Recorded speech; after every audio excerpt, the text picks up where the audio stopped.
hello, everyone. Where do you go to get all your news? Washington Informer. That's what the song says, and that is what we do. We're here to inform you all. I am Washington Informer managing editor Misha Green, and we have an amazing show for you all today. Oh my goodness, I am so elated to be celebrating this fantastic Friday with each and every one of you. But you all know what I say. Before we can get into the nitty gritty of the show, we have to share the stream. Sharing is caring. So if you're already tuning in, make sure you share this with your friends and your family on your social media platforms so that they can get news that they absolutely can use. Now, make sure you follow us everywhere on Facebook, Twitter, and Instagram and YouTube at Washington Informer on Facebook, Wash Informer on Twitter and IG, and Washington Informer TV on YouTube.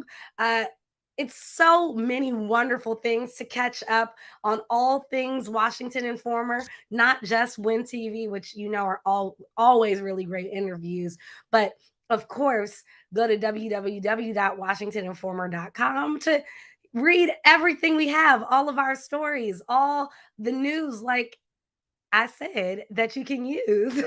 That said, hello, Nicole. I see you tapping in. Thank you so much for being with us today. Thanks to all of you out there. We really appreciate it.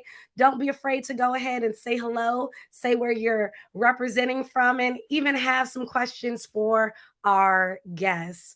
I hope you've had a chance to pick up a copy of this week's Washington Informer, or have had a chance to read the digital edition on www.washingtoninformer.com. But let me tell you, as you can see, this week's paper is absolutely beautiful, has such amazing information, but we had to be the leaders in Emancipation Day coverage. We are the Washington Informer and DC's go-to place for news that you can use, particularly in the Black community. And it's the 161st anniversary of DC's emancipation. And so because of that, we wanted to make sure that people understood the significance of Emancipation Day and how the district is celebrating. So we have our front cover story talking about how educators can incorporate Emancipation Day and all that happened during slavery and post Civil War in the nation's capital here in DC. Also, we have a Things to Do written by Caleb Benjamin, who will be on later today, that shares just a little bit about some of the things you can do to tap in to celebrate Emancipation Day. And of course, the actual celebration is April 16th, this coming Sunday, but the huge mayor-sponsored Emancipation Day parade and concert is tomorrow, this weekend, from 3 to 8:30, and it's free and open to the public at Freedom Plaza. It's definitely going to be a good time. There's the headliner is Drew Hill, and I know that you guys are going to jam and celebrate freedom. And then there's fireworks afterwards, and who doesn't like some fireworks to celebrate freedom? We certainly do. And so tap into that. Tomorrow's also the National Cherry Blossom Festival Parade, and that's, I believe, from 10 to 12 tomorrow morning. And so, again, that is a ticketed event. So make sure you go to nationalcherryblossomfestival.org for more information, but tap into it.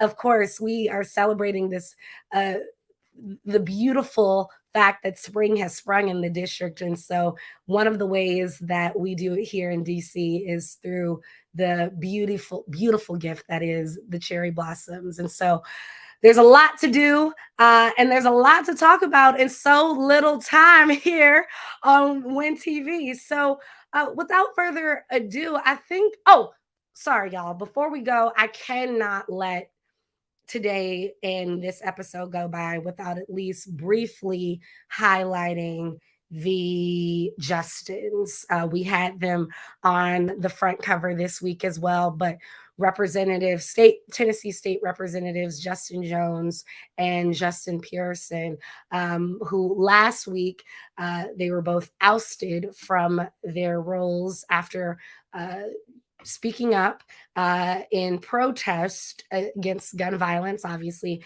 Tennessee has recently seen their fair share of gun violence and unfortunately the mass shooting at the elementary. But what was even far more ironic, if you will, other than the fact that this was just truly racist, that there was three people, and Rep. Gloria Johnson, who's a white Republican, was not ousted from her role, but these two Black young state representatives were. But then they both were reinstated last week, and one, unfortunately, was reinstated at the same time another mass shooting happened at this time, where 6 lives were lost in at a bank in Louisville, Kentucky. And so again, there's so much happening. And though we pride ourselves in being the authority of Black news in the Washington, D.C. area, we're tapping into so much here at the Washington Informer. So be sure to subscribe, follow us on all of our platforms. And I think without further ado, it is time to introduce our amazing, amazing guests this week. Today, we have our guest, Ambrose Lane Jr., chair of the DC Health Alliance Network, B. Wiggins, Director of Airport Operations and Customer Service for United Airlines at Dulles International Airport, and actor Marcus Martin, currently playing the star role of Genie in Aladdin, and Beatrice Wilson, the U.S. Department of Agriculture Assistant Director of Urban and Community Forestry, and finally, Kush El-Amin, owner of Abundant Life Market. Oh, it's going to be a busy, busy show. We have a lot to get in there, squeeze in the next 50 minutes, but I know that we're going to do so because there's, again, so much information and news that you can use. So I guess without further ado, let's bring on our first guest, Ambrose Lane Jr. Hello, hello. How are you? This is Win TV News, bringing you the news that matters. D.C. Attorney General Brian L. Schwab announced Wednesday that Jules Lab Incorporated will pay $15.2 million, the largest litigated settlement the Attorney General's office has secured under the Consumer Protection Procedures Act in the history of the city. The settlement is designed to resolve allegations that Juul marketed nicotine products to district youth and misled city consumers about the product's highly addictive qualities. About half of the settlement will be used directly to mitigate the public health damages Juul's products have caused. In addition to the financial settlement, Juul also must adhere to strict advertising restrictions that stop it from engaging in harmful marketing practices in the future. The Manhattan District Attorney, whose office is prosecuting former President Donald Trump, again received a letter containing white powder on Wednesday. The most recent envelope, which was addressed to prosecutor Alvin Bragg, included a letter that used an explicative to describe Bragg's weight and a powder that authorities determined was non-hazardous. A photo of Bragg and Trump was also included in the envelope, and the New York police were called to the office's mailroom in Lower Manhattan as a precaution. Additional details about the apparent threats were not immediately available. The incident marked the second time Bragg has been sent white powder in recent weeks. In the wake of another mass shooting in America, this time at the Old National Bank in Louisville, Kentucky, has left the nation reeling. At least 4 people were killed, 8 others were injured, 2 of whom were in critical condition. The shooter, who police believe had a connection to the bank, is now dead, and authorities are working to establish the motive behind the shooting. Reverend Mark Thompson commented saying, quote, "Until then, the country will continue to mourn the loss of innocent lives and search for solutions to prevent similar tragedies from occurring in the future." The mayor of Louisville, Craig Greenberg, also asked for people to pray for those fighting for their lives. Well, thank you, Curtis, so much for that informational package. I got so excited because I knew I would get to talk to the chair of the Health Alliance Network and almost forgot that, again, we have so many options to get the news that you all can use out there. But now, without further ado, on this fantastic Friday, please help me welcome to Win TV, Ambrose Lane Jr., chair of the Health Alliance Network. How are you doing today? I'm doing just fine, Misha. Thank you all for having me. Thank you for to Denise for having me as well on the Washington Informer.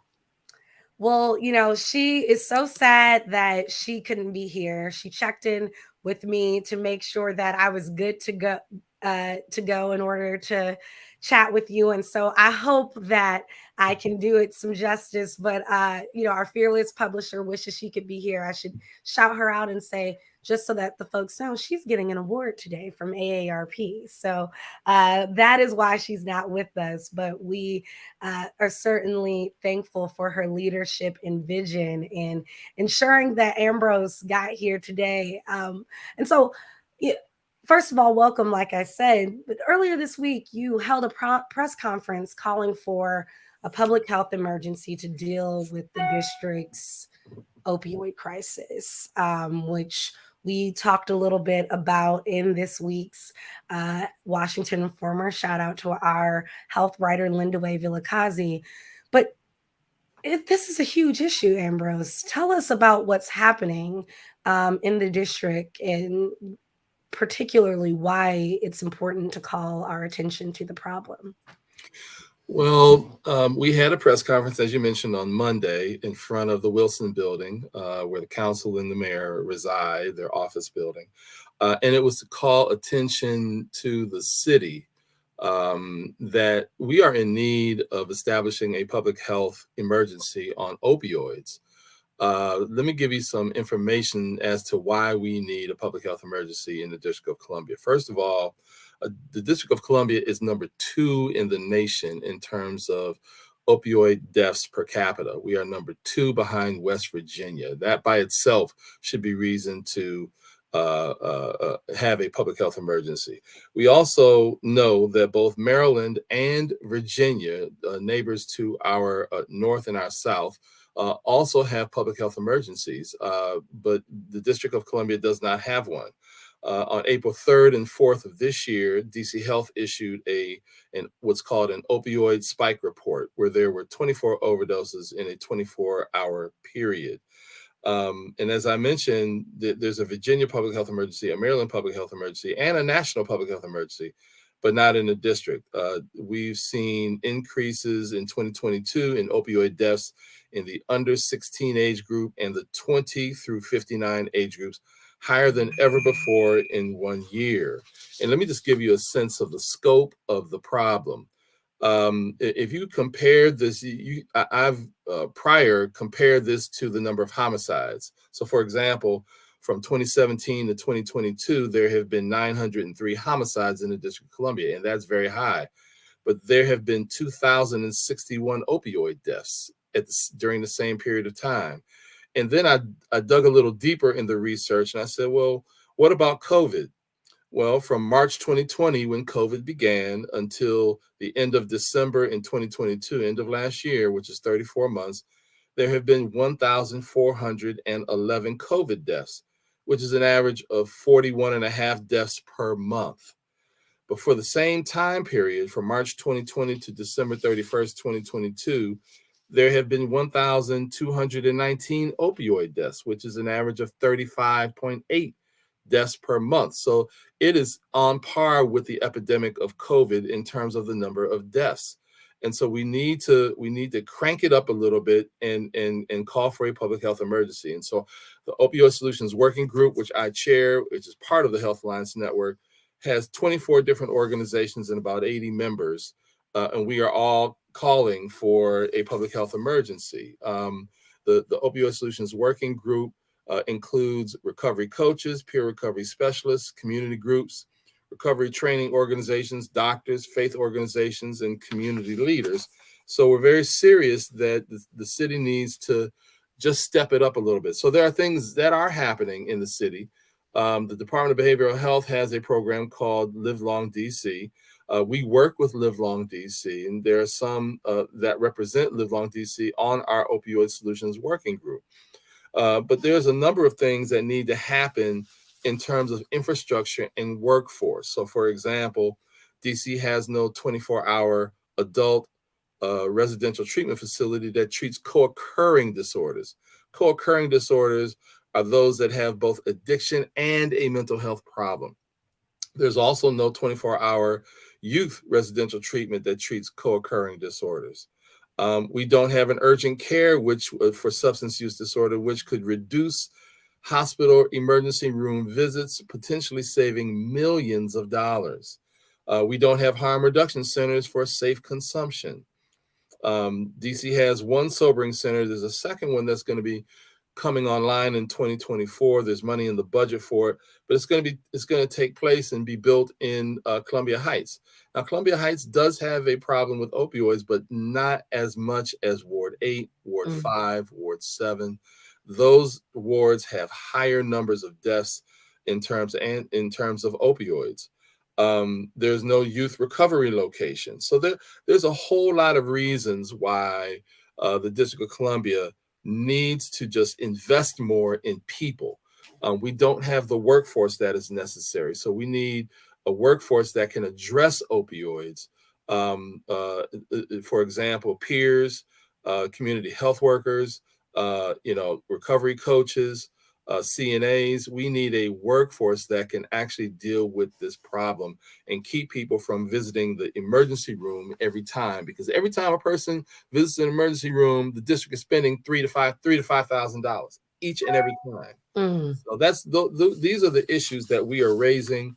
I ran into the mayor a couple of days ago and asked if I could get on her calendar. She was receptive to that. So there's some progress. I'm going to see what's going to happen after we meet with the mayor. And hopefully we've also sounded the alarm to the council members to make sure that they knew that we need to have a public health emergency. And the ones that I've talked to wholeheartedly agreed. And so, you talk about some of the programs that have already been implemented in the district that are just grossly at this point not enough for the issues that obviously need to be addressed in the district.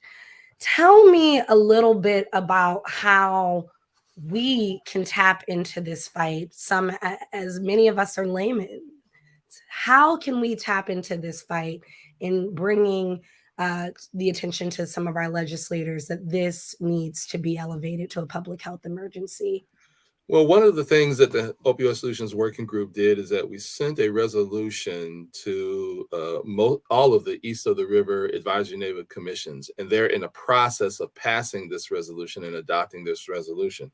It's been adopted already by ANC's 7C, 7D, 7E, 7F, 8F, 7B, it's pending, 8B, it's pending.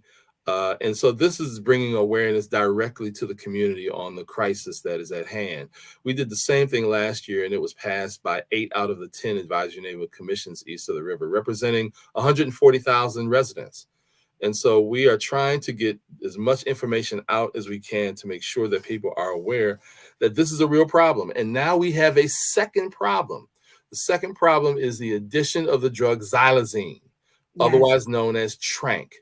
The Biden administration just issued day before yesterday a warning that tranq is a public health threat because they mix the tranq with the fentanyl that you find in opioids, and there is no known antidote for the xylazine. So even if we utilize Narcan to wake somebody up out of a opioid overdose, it does not handle the xylazine. And that's becoming a real problem. So if we don't get our arms around this now, this problem is going to get much worse very soon. And finally, you touched on this, but the district's populations that you said are really affected seem to be the most vulnerable.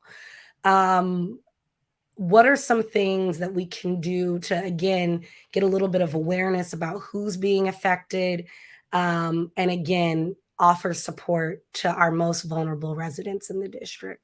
So the biggest way that the district can address this issue in communities is to develop the infrastructure and workforce that is needed. There are groups that are part of the Opioid Solutions Working Group that provide education and outreach, and we need certainly more of that. And one of the things that we call for is more monies to those organizations in the budget to do extensive education and outreach. And that's my I'm sorry, that was my alarm. Letting me know that Perfect. I'm like 9 minutes, how much time I have. But, there are certainly things that the council can do and the mayor can do. And as a matter of fact, the first thing that the mayor can do is issue an executive order for a public health emergency. But we're asking her to do things like use eminent domain. We're asking her to repurpose unused and vacant properties to create this infrastructure. We're asking for an acceleration of the establishment of the Opioid Abatement Advisory Commission. We're asking for a budget allocation of $35 to $50 million to invest in infrastructure and workforce. Well, this is such important work here at the Washington Informer. We know that this is info that we got to get out there. Again, news that everybody can use. And so thank you for bringing your work to our attention, this cause to our attention. And again, shout out to our wonderful health writer, Lindawe Vilakazi, who has already said next week a xylazine story is on the way. And so thank you again, Ambrose Lane Jr., for the work that you're doing and making sure that not only the Washington Informer is up to date on all things, but that the community at large is.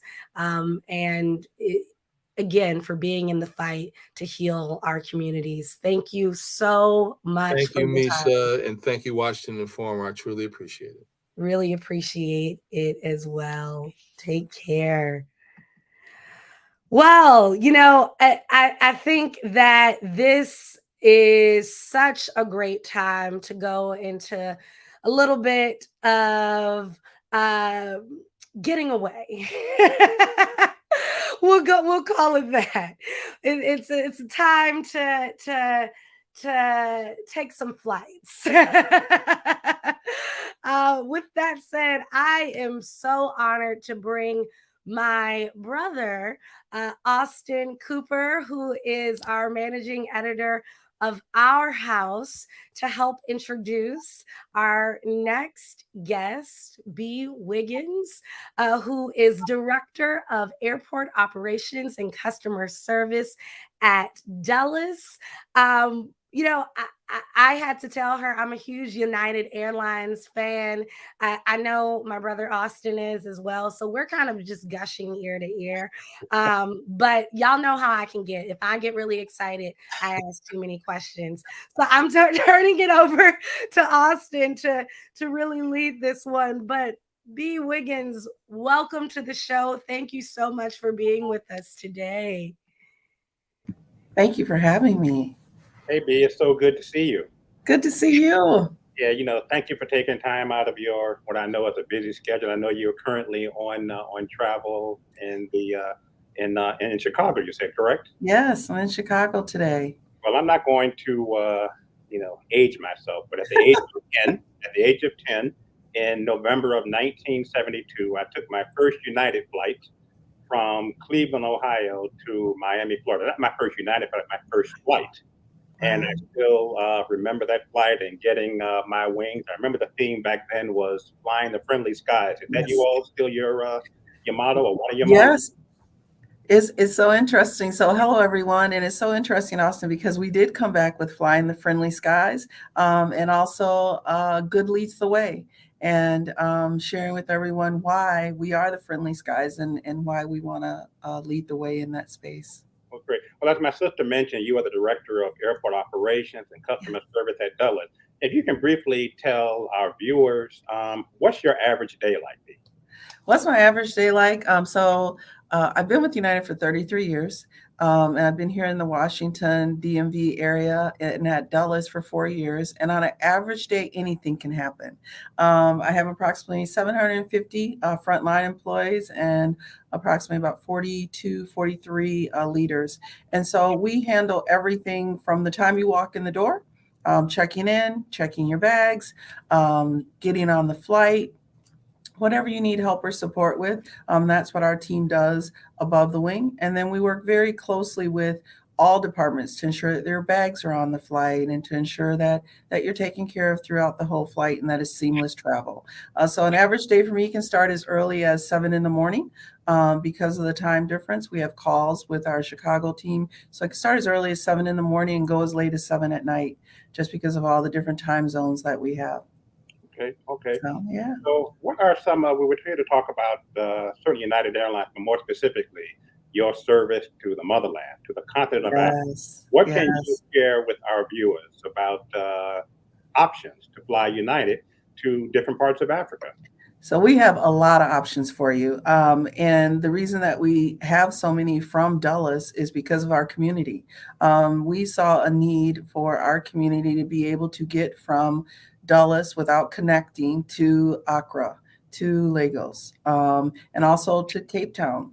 And so we fly right now 3 times a week to each of those locations. And then Accra, with our next schedule change in June, we'll go back to daily service. So depending on the season, we do daily service, and other times we reduce it based on travel. So what I can say to you is, if you haven't been to either one, you definitely want to go.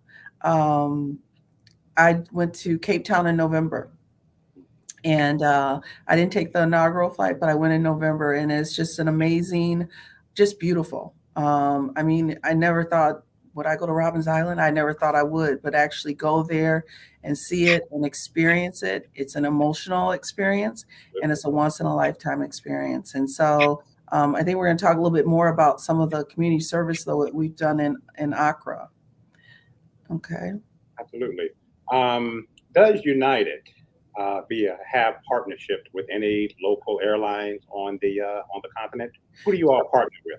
So we partner. I don't have the list right in front of me, so I don't want to misname it, but we do have quite a few with our Star Alliance. So we have what's called Star Alliance with all the different carriers that you can still get your miles on. It's very important, especially if you're a Mileage Plus member, and hopefully you are. I would suggest you, kind of like Austin said, you pick your carrier, and then that way you'll get miles, whether you're on Lufthansa, which is one of our Star Alliance partners. And so as you continue to get your miles, when you're ready to do that family trip or that single trip, you can use your miles as a way to travel. You can do it through numerous ways, not just travel, but also if you use one of the credit cards, you can also make sure you dedicate your miles to the specific carrier that you use, and that just increases your status as well as your opportunity to gain miles. So it's always good to travel with miles.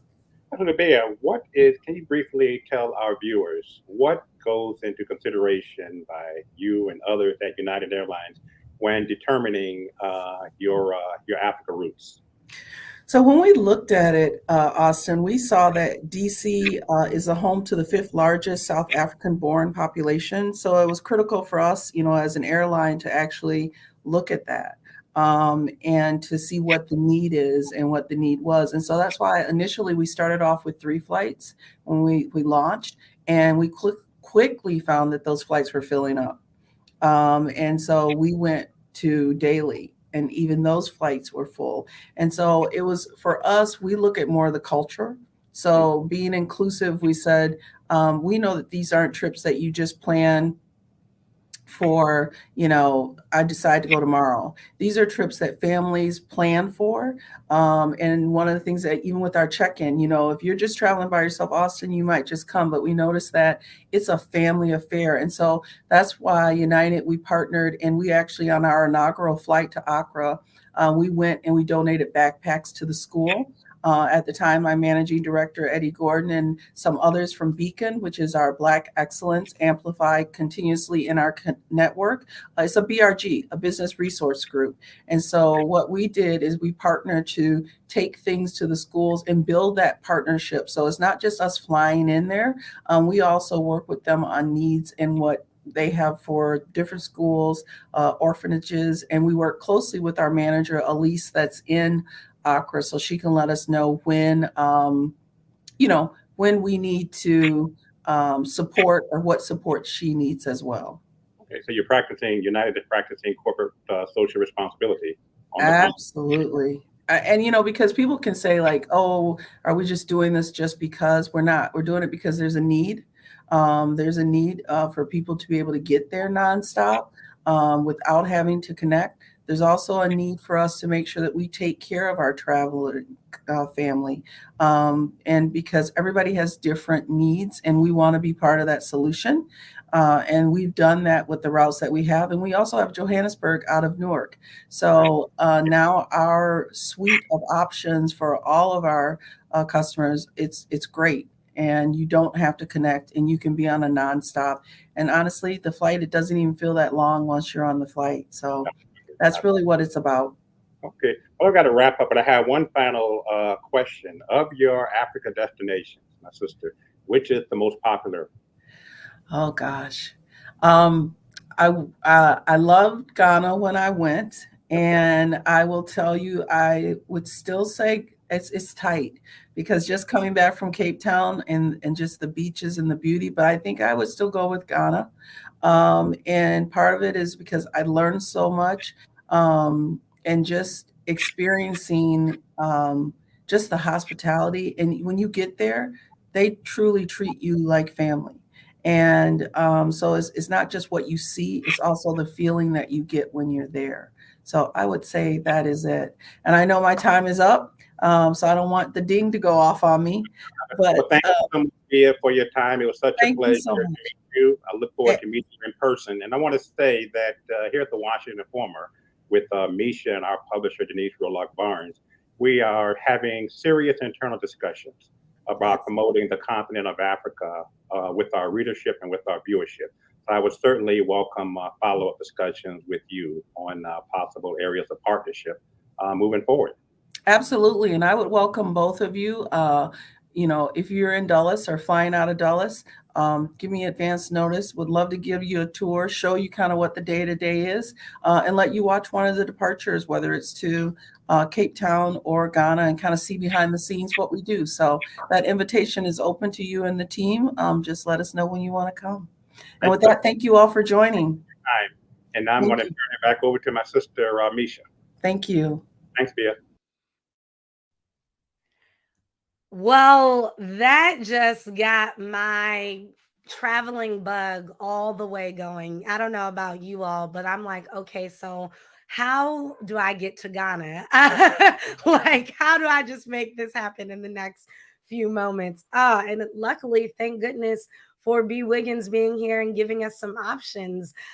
Thank you for the work that you're doing. And Austin, thank you so much for such a wonderful interview and such great questions. Well, we went from taking flights to getting to maybe enjoy at least for one night only, we'll say, going to the Arabian Nights, if you will. I am so excited to toss this over to our wonderful entertainment reporter, Brenda Seiler, who has a treat in store for you all. And you'll know I'll be geeking in the background as a true theater geek myself. Thank you, Misha. It's great to be here today, and I'm excited about our next guest, Marcus Martin, who plays Genie in Aladdin, which is about to start here in the DC area. Yes, it's another type of flying, but let's take a look at this teaser clip so you'll know what to expect.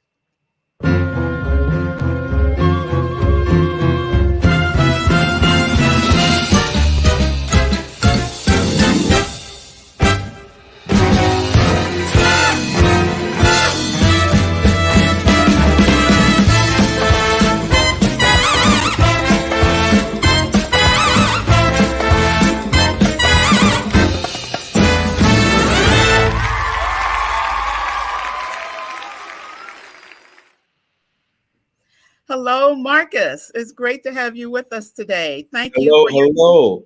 Thank you for having me. It's a pleasure to be here. We are excited about Aladdin. Aladdin has been a children's family classic book. Yes. People know about it. Yes. It was turned into a Disney movie, and now Disney has put it into a Broadway show, and the National Touring Company is coming here. The show will run from the 19th of April until the 30th. And you play Genie. And I really want to know, should I call you the Genie, or do I just call you Genie? The Genie. You gotta put a V on it. I mean, he's all powerful, right? And you got the laugh of the genie. I know that's a taunting laugh that's going to be with the characters. you have been in this national touring company since last fall, Yes. 2022.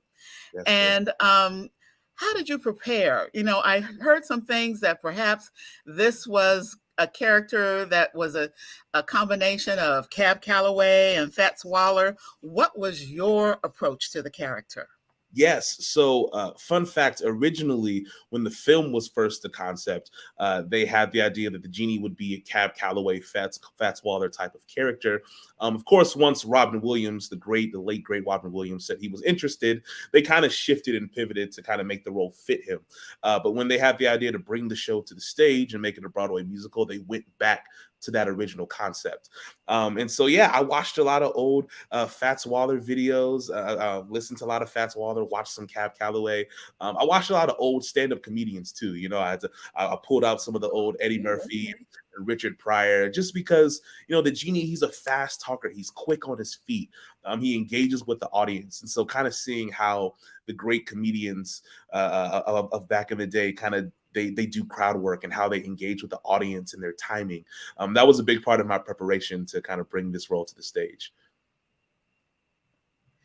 The reason why I love this concept and I look forward to seeing it is because it conveys a challenge that anyone, children to adult, will run into. Maybe things are not going well. You want to figure out how to change your life and do better. And then they stumble across this lamp that is your home. Basically, that's your home. Yeah. And then you come into the lives of people. And for better or for work, there's a little havoc that is wrecked in that process. Talk about in terms of the message that you hope people will get from Aladdin. Yes, I hope people walk away from Aladdin knowing that they are enough. You know, we spend all of this time wishing that our circumstances were different, wishing, you know, that we could be on the other side because maybe the grass looks greener on the other side. But ultimately, you know, we find out that who you are is enough, what you have is enough, the gifts that God has given you is enough. And Aladdin learns that in our show. And so I hope people will learn that same lesson when they walk out of the theater at night. And then from that short clip that we showed right at the beginning, there's a lot of movement. You know, you're dancing, you're singing, you're flying on carpets. Yes. How does all of that work and how do you prepare for that? Yes. So I actually found out that I had this role 5 months before we started rehearsals. So what I did was I would sing Genie's signature song, Friend Like Me. I would sing the song while running on the treadmill so that I could build Wow. the endurance to be able to sing the song. You know, we do 8 shows a week. On Saturday and Sunday, we do 2 shows, a matinee and an evening show. So it's a tough schedule. And so keeping ourselves in shape and ready to deliver a great show for every audience every night is a big responsibility. So I wanted to make sure that my conditioning was where it should be so that I could do the show every night. You have a wonderful background in musical theater. Tell us about some of the other productions you've been in. Yes, ma'am. Yeah, I've wanted to do musical theater for a living since I was 7 years old. I did my first play, and so I did theater all throughout growing up. I went to college for it, and then I recently graduated. I graduated college during the pandemic, during 2020. Then I was able to move to New York, be a part of some regional theater. Productions. I've done A Christmas Carol in Boston. I've been able to play Audrey 2 in Little Shop of Horrors, play Joseph in the Amazing Technicolor Dreamcoat. But this right here, this takes the cake. This iconic character in this beautiful show that means so much to so many people. It's a feeling like no other. And so, Jeannie, we want to put some respect on that. We want people to come to the National Theater. It's a part of their series, Broadway at the National. Aladdin is going to be performed from the 19th to the 30th at the historic National Theater here in Washington, D.C. Marcus Martin, thank you so much for being with us. And we look forward to seeing you on stage. Thank you for having me. I can't wait. See you at the show, everyone. Thank you so very much. And let's take it back to Misha. Thank you. Brenda, Marcus, that was a fascinating, fun-filled interview. Oh my gosh. Y'all, we have to try to run and see that show.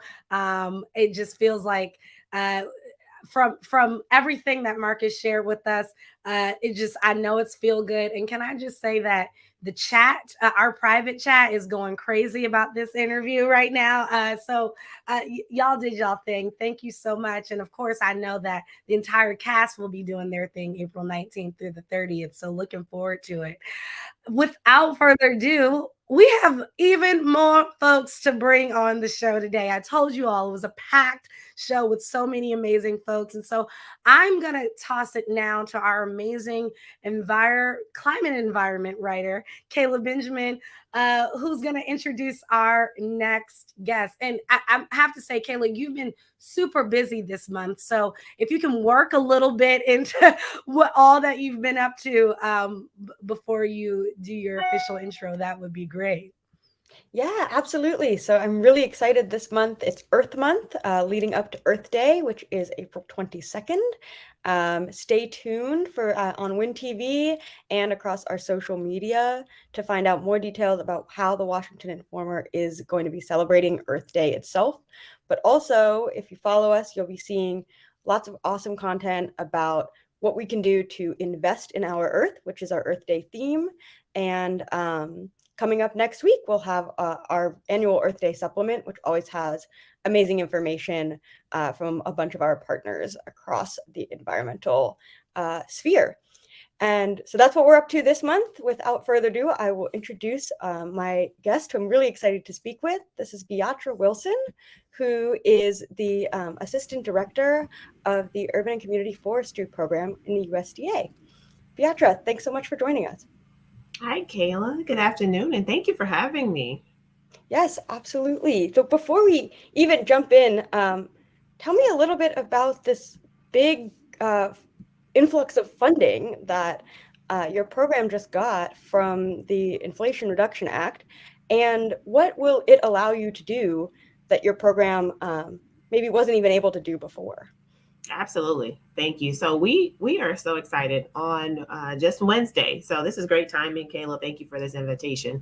On Wednesday, we announced $1 billion available through our Urban and Community Forestry Assistance Program. The Inflation Reduction Act of 2022 awarded our program, which has normally been around at a high of $40 million. We are a community assistance, technical assistance, financial assistance program. And because of these resources, $1.5 billion was awarded to us. On Wednesday, we announced that we're going to put the first $1 billion out. And so that application is available now. It can be reached through our website at the U.S. Forest Service. And what I like to do is tell folks that the easiest way to get to us in terms of a federal community assistance program is if you go into Google and you type in urban forestry and Forest Service, our 2 pages will be the first 2 that come up. And so our notice of funding opportunity, access to the application, and the web app, the actual technical assistance webinars that we've been putting on, all that information is available. In terms of what we're going to be able to do, this funding is to bring more green spaces, more trees, make more access to nature in communities that essentially are highly vulnerable to extreme heat, to our communities that are suffering from low canopy cover and a lack of trees and green spaces that have brought about the consequences of asthma because air pollution, air quality is so poor. We're looking at communities that are flooding rapidly, and it's a lack of green space to do the work in terms of filtering some of that and absorbing some of that water and runoff. And so this is a chance for our communities that have maybe perhaps not been touched or even knew about the opportunity available. We're the federal government's only program dedicated to urban forest across the nation. And so we work in urban communities, we work with municipalities, with local nonprofit organizations, grassroots organizations, faith-based, tribal communities. And so we're excited. We've been able to touch 7,500 communities on average with $40 million. This is going to give us a chance to really meet the needs of those who are hurting the most. Tell me, for people who maybe haven't even heard the term urban forestry before this, what is an urban forest? You touched a little bit on why urban forests are so important, but also how does a program like yours sort of balance the competing needs for green space and economic development? Sure, absolutely. So when I like to say, when you think of urban forest, think about the trees where you live, work, and play. And 84% of Americans live in urban communities, are communities that are defined as, are designated as urban communities. And so these are the trees. The first tree you see when you walk out your door in the morning is what I tell young people when I go to schools and talk to them about urban forest. And so these are, to me, the hardest working trees, because they are protecting not just us and bringing all these benefits, but they're also protecting wildlife that's in our urban communities. Think about the squirrels you see and the birds. You know, these are these trees do so much for our communities in terms of the benefits and what they can do more of for communities. You know, I talked about the conservation opportunities that trees can bring. There's a wellness and mental health component here, because green spaces. You know, we're coming out of a viral pandemic, where for a long time the only place we felt comfortable convening or safe convening was outdoors. And it wasn't until you realized that you did not have a green space near you to convene or connect, and you found yourself walking further and further and further to get to a park. That is what we talk about when we mean bring access to green spaces closer to communities. And so that's the potential here. It's healing neighborhoods through the use of trees, through the community's voices of what their needs are. You know, not everybody wants the trees planted based on a blueprint. We want to know what communities envision or would like to see for their community. So that's also weaved into these resources, is we want to see funding used to make sure we bring out what the community wants to see. So planning assistance and also job opportunities. We want to nurture these trees for years to come. Maintaining the trees that are planted is our long-term commitment to these communities, but that it's also a job creator. Who's going to do this? You know, we don't want to just plant the tree and assume that the community is committed to what we've done and will just take up the baton and do the rest of the work. So the staying opportunity there is for us to make sure that we are creating jobs through maintenance programs for these trees and these green spaces.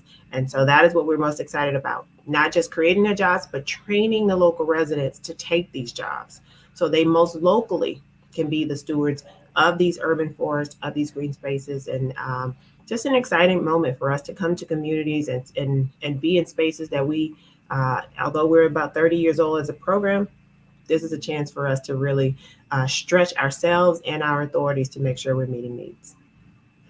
Something that I was curious about, hearing you talk about different communities accessing this money and this planning help.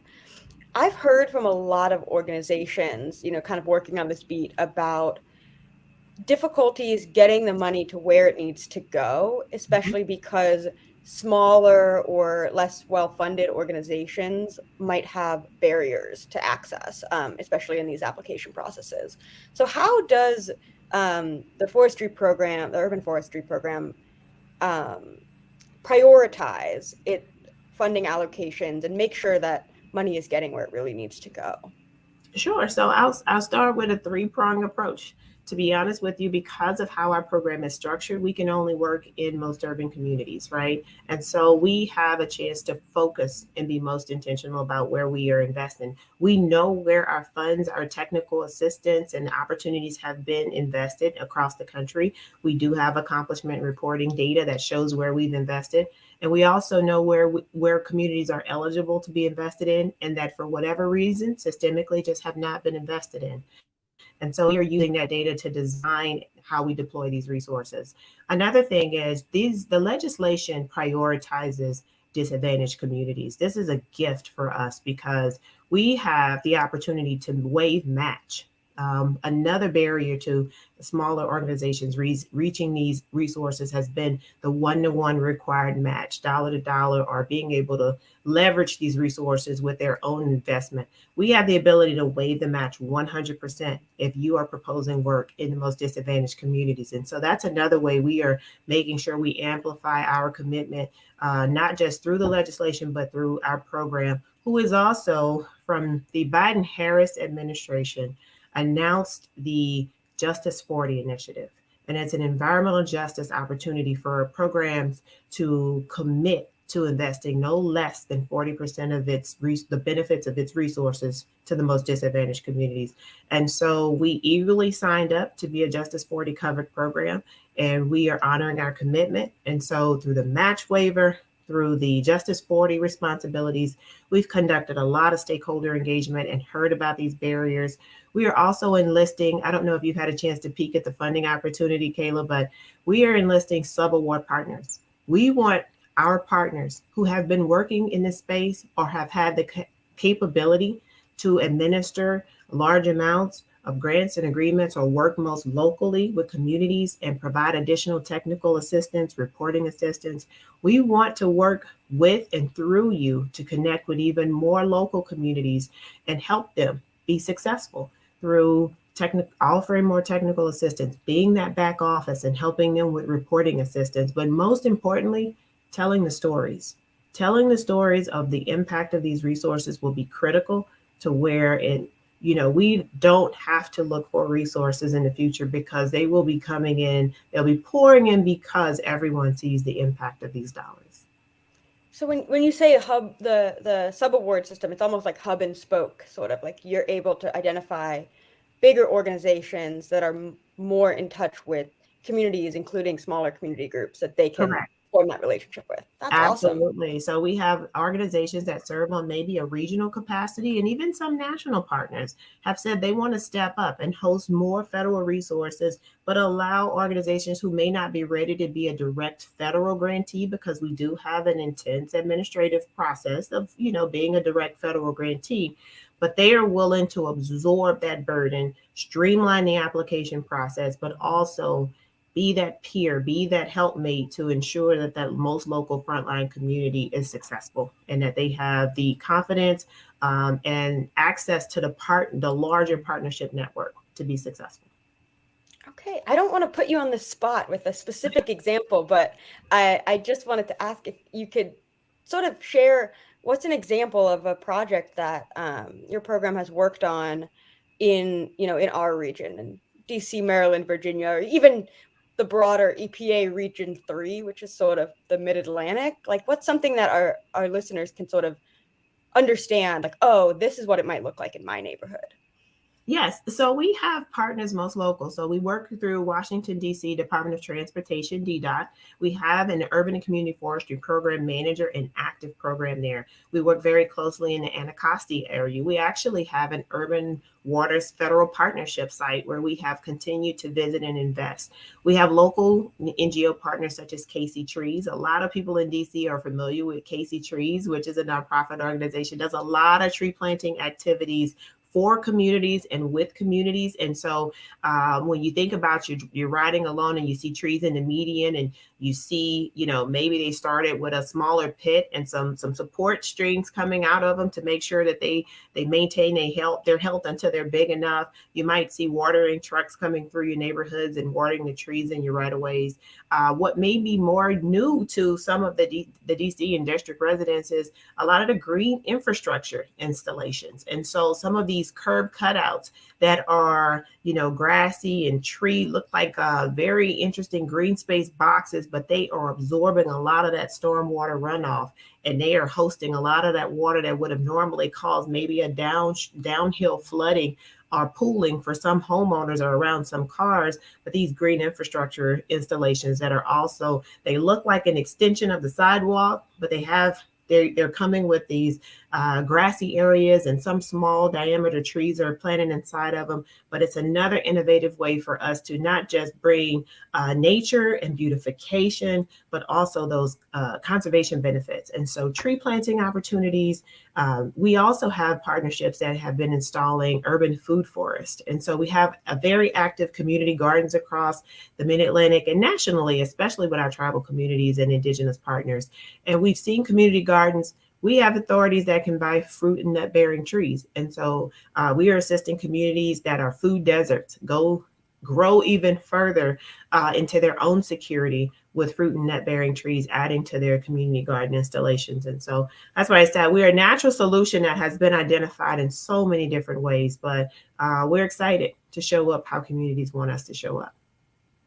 Fantastic. I'm being asked to wrap it up. So I had one last question, just because you had shared at the panel where I first met you, how you got into this work and kind of your full circle moment. And I was hoping you could share that with us like super quickly.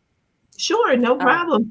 First generation, I'm from rural Louisiana, first generation college graduate in my family.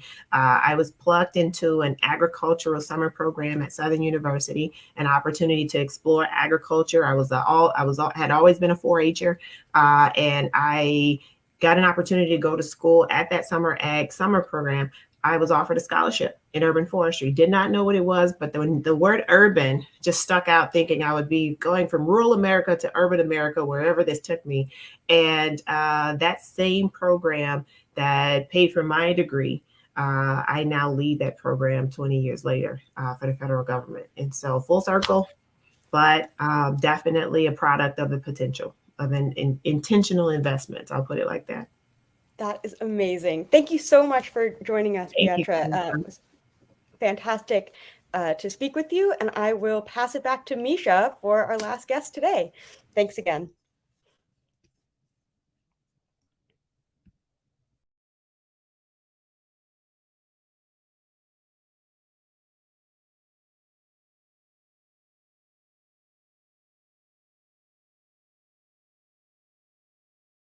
Well, hello, y'all. I'm just talking and rapping and realizing, oh my goodness, y'all can't hear a word I'm saying.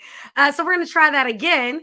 Thank you so much to Kayla and Beatra. So that was just such an informative and, again, really feel good interview, but with so much news that we can use. And so thank you. Really appreciate that. Now, last but certainly not least, we told you we have a huge group this week. And so I want to bring on our last guest, Kush El Amin of Abundant Life Market, to talk about the important work that Kush is up to. And look, we get on the ground. I love it. Yes, ma'am. We are here in the High Tunnel, Capitol Heights. We're right off Capitol Heights Boulevard on the hill.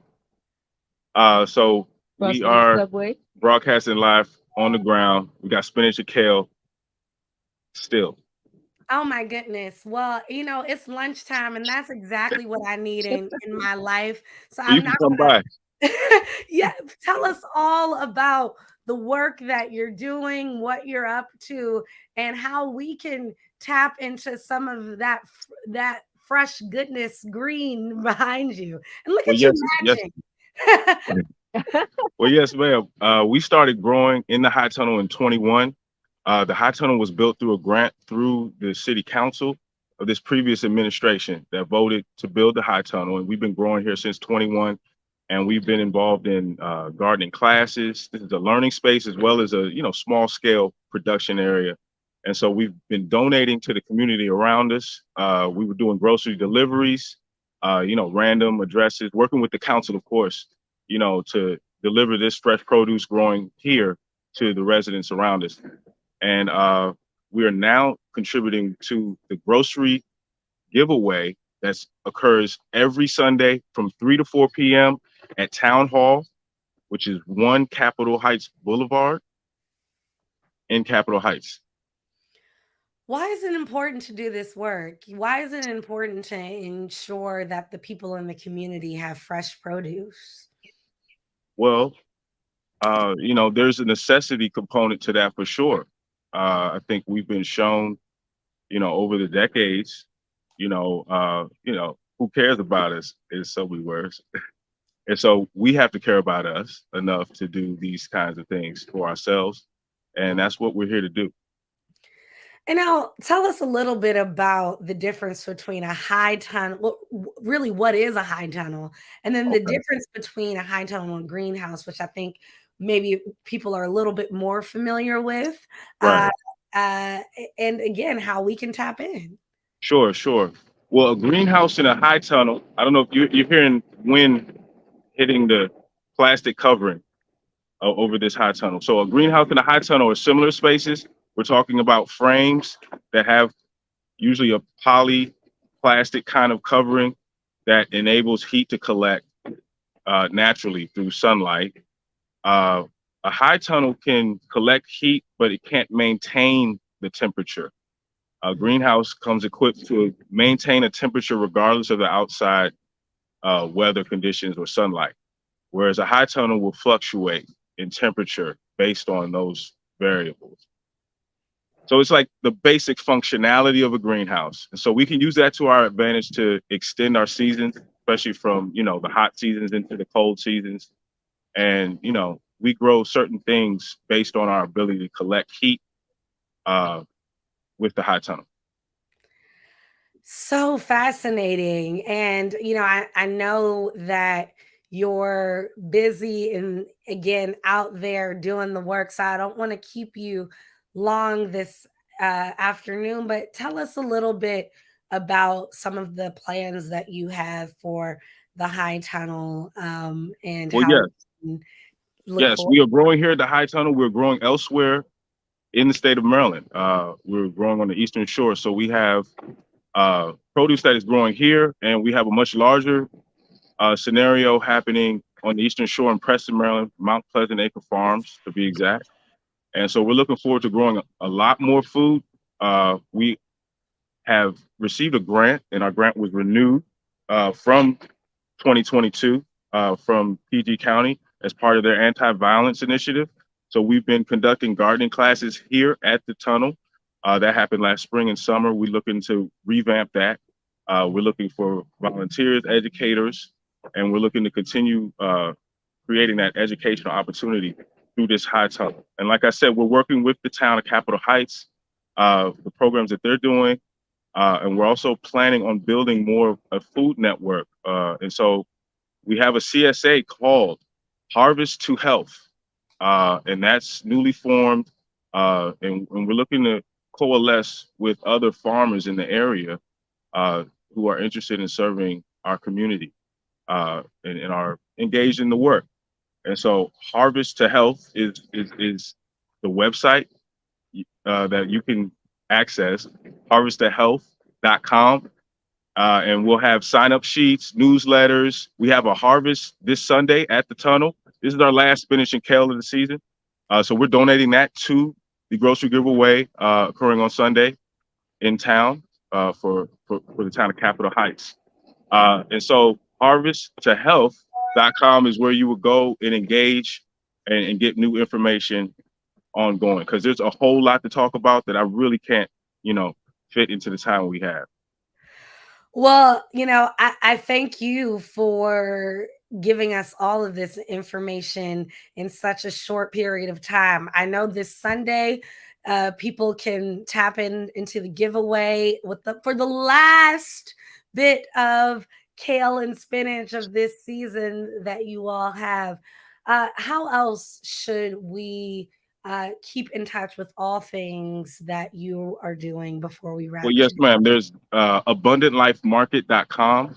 We have nutritional supplements and other products available locally and nationally. I mentioned the CSA. We just started a nonprofit organization called Community Healing Initiatives, which comes out of the work that we've done. Shout out Councilwoman Elaine Williams, Mrs. Jean Johnson. Those are my partners. And I've been blessed to align with people who have been on the ground in Capitol Heights fighting for food security And now we have a team, and we're putting the work in to create a solution for that. Well, thank you again for the hard work that you're doing, for the solutions you're creating to the challenges that we know are being faced every day. And so thank you, thank you, thank you. Is there anything else you'd like to add before we wrap? No, I'm just honored to be here. Thank you for giving me some time to speak with you all. Thank you. Thank you so much. And I have to say, whoever set up that shot, it's a beautiful shot. And your costume designer, I'm just going to call it that, has you right. Because I mean, it's just perfect. This is me every day, actually. Yeah. I Truth love be it. told. I love it. Well, thank you very much. We have a great team, and I'm blessed to work around, wise women and men. And this has been a blessing. This work is certainly ordained by the Most High. And thank you so much again. Thank you so much. Look, Kushalameen said he's not new to this, he's true to this. And so I'm just so thankful again for his time today. I'm so thankful for all of our amazing guests. This has been such a great episode of Win TV. And of course, we couldn't do this and give you the news that you all can use without you all being here to watch, tap in, and celebrate all of the wonderful work and important work happening here in the district. So thank you all for tuning in. As I like to say, sharing is caring. So if you haven't done so, make sure you go ahead and share this stream with your social media platforms. I know that everybody in your world needs to know about all of the guests on today's episode. And again, the news that they certainly can use. With that said, we want to wish all of our wonderful Washington Informer viewers a happy Emancipation Day, which again is April 16th, but we're celebrating all weekend. And make sure you check out the Emancipation Day parade and festival and concert. All that happens tomorrow, and the Cherry Blossom Parade tomorrow morning. Take care, everyone. Happy Friday, and we'll see you next week. Howard University officially launched its Interdisciplinary Department of Earth, Environment, and Equity, or E3, at a small kickoff ceremony held at the Lewis Stokes Health Sciences Library on Monday. The new department will welcome its first students in the fall. The department will offer undergraduate degrees in environmental science, environmental studies, atmospheric science, and earth system science. Dr. Rupert Patterson, Dean of the College of Arts and Sciences, commented on the new undergraduate degree course, saying, quote, "There are a few that actually will focus on environmental humanities, thinking about environmental ethics and environmental history, along with environmental literature, which is now known as cli-fi or climate fiction. But given that we are the College of Arts and Sciences, we embody all three of them: natural sciences, social sciences, and humanities." The U.S. Environmental Protection Agency announced Thursday that it's investing $177 million to create 17 technical assistance centers across the country to help environmental justice organizations successfully apply for federal funds. Better training on how to navigate the complex federal grant-making process is something environmental justice organizations have been demanding since the beginning of the Biden administration. The community groups want to compete for federal money for projects including pollution cleanup, air quality monitoring, and workforce development for jobs in wind and solar.